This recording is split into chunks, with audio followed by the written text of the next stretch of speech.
Hello and welcome to Counting the Cost, the program where you can catch up on all the week's important business and financial news. I'm Imran Garda. Coming up on the show, the legacy of Lehman. 1 year on, we take a look at the lessons learned and what lies ahead. The Nigerian bank scam. We uncover the impact of the stolen billions. And as the auto industry displays its finest in Frankfurt, what's in store for Germany's economy? But first, a year ago, September 2008, saw the collapse of one of the world's largest financial powerhouses when Lehman Brothers filed for bankruptcy. This demise marked the start of what was to become the most serious recession since the Great Depression of the 1930s. Stock markets around the globe plummeted as numerous financial institutions went bust, and governments pumped in billions of dollars to prop up the banking sector.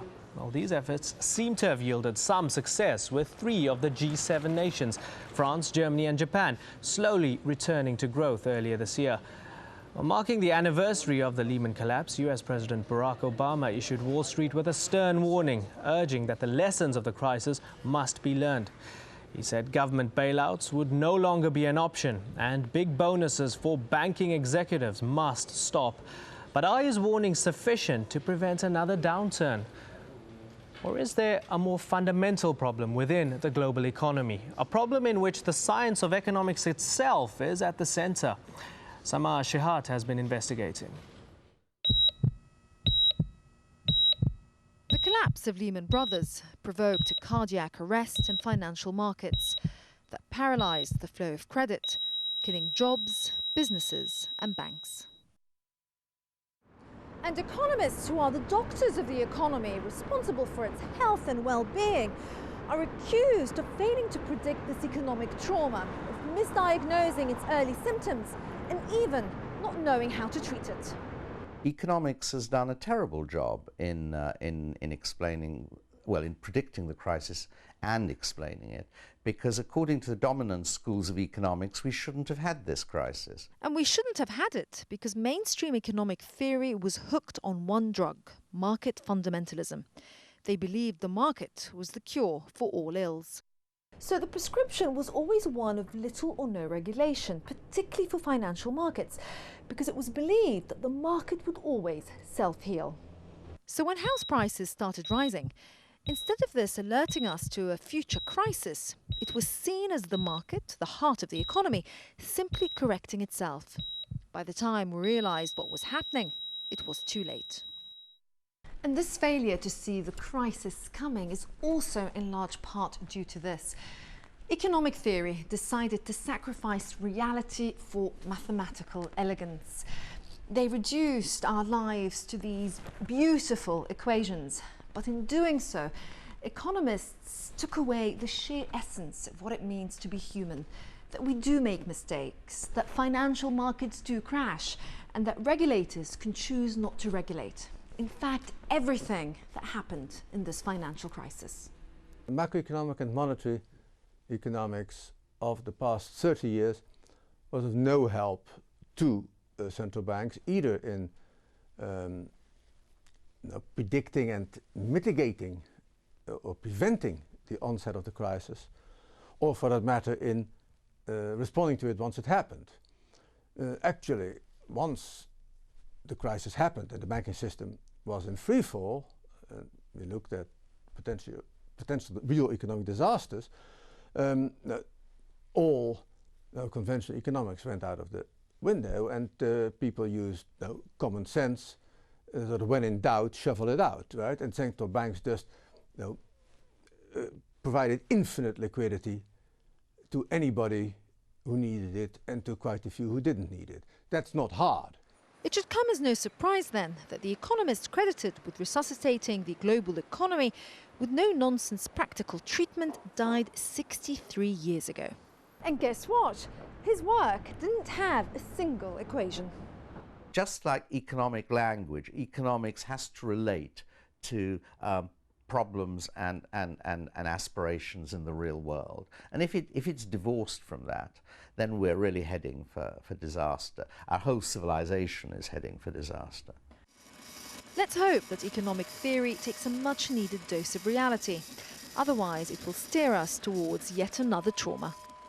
So is economics really to blame? Let's go to Samar now in our London broadcast centre. For more on that, I'm joined by Stephen Lewis, who's the chief economist with Monument Securities here in London. Stephen, thank you so much for coming in.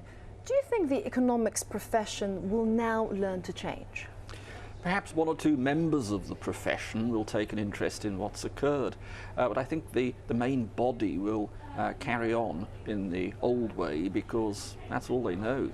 And for that reason, I think that they will concentrate on perfecting their equations, as they have been doing for years past, and they will carry on in this undisturbed fashion for years to come. But that would lead us towards another crash, surely? It won't lead to a crash if policymakers pay less attention to what the economists are telling them. I think part of the problem that we've had in recent years is that policymakers in finance ministries and in central banks have believed that if they follow what the academic economists say, then they will have a route to prosperity.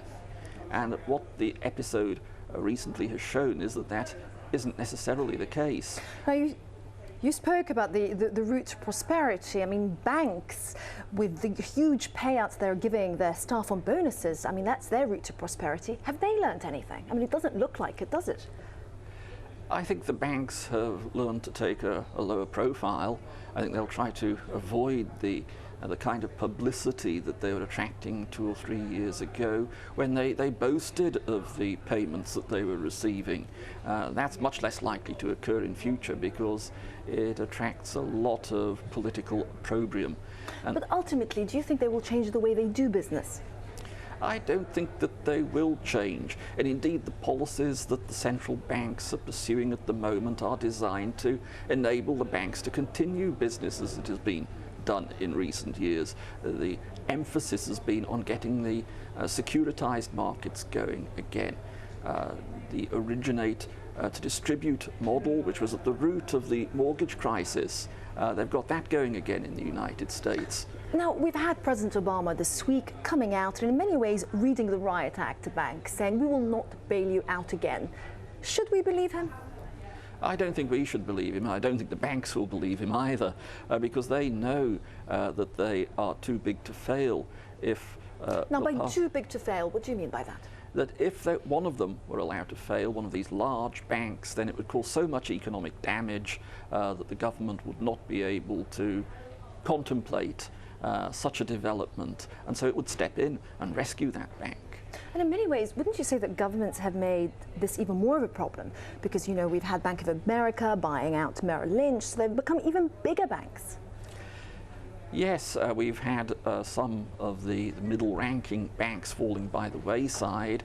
Some of them have been rescued by larger banks, and that's made those larger banks even bigger. So the risks of to the economy from failure of one of these banks are so enormous now that governments wouldn't be able to contemplate that happening, and so would have to step in and rescue them. So in effect, we'll just continue rescuing them whenever they fail? Whenever they fail, they will step in. And of course the managements of these very large banks are aware of this, and this is going to reduce their incentive to follow prudent policies in banking. That is why policymakers need to impose some very tough regulations on the banks, much tougher than we've seen before, if the economic system is to be protected from real harm. Stephen Lewis, thank you so much for joining me. Pleasure. Coming up after the break, can Merkel make it? We look at the prospects for Europe's largest economy as Germans prepare to vote.